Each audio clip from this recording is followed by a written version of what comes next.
So here we have another event that's similar to when Saul came into the cave and David spared his life, which we read a few chapters ago. Here, David spares Saul's life again and calls out to him the next day after he's taken the spear and the water jug. And he yells. Saul recognized David's voice and said, "Is that your voice, David, my son?" David replied, "Yes, it is, my lord the king." And he, David, added, "Why is my lord pursuing his servant? What have I done, and what am I guilty of?" "Why are you pursuing me, Saul?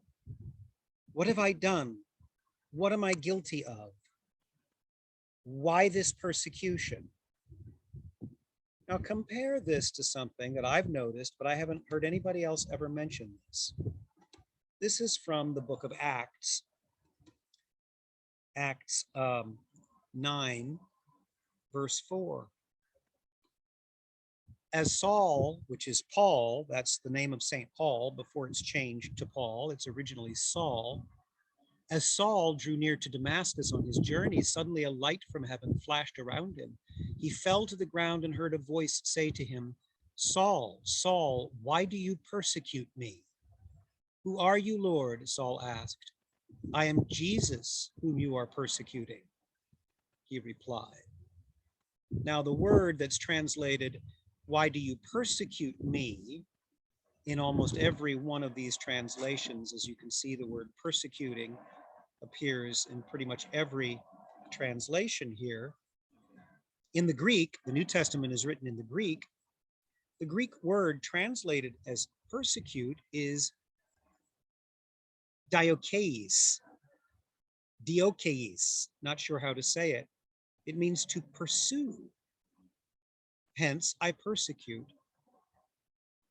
By implication, to persecute. So you could translate it literally as Jesus appears to Saul, who is St. Paul, on the road to Damascus and says, "Saul, Saul, why are you pursuing me?" Pursuing, to persecute. David says to King Saul 1,000 years prior, "Why are you pursuing me? Why are you persecuting me?" And in both cases, King Saul in the Old Testament, Saul who becomes St. Paul in the New Testament, feel compunction. They feel sorry for what they've been doing. And of course, St. Paul in the New Testament, although no one else has mentioned this that I've read, Paul certainly would have known that his experience on the road to Damascus echoes King Saul's experience here in 1 Samuel. He is persecuting David.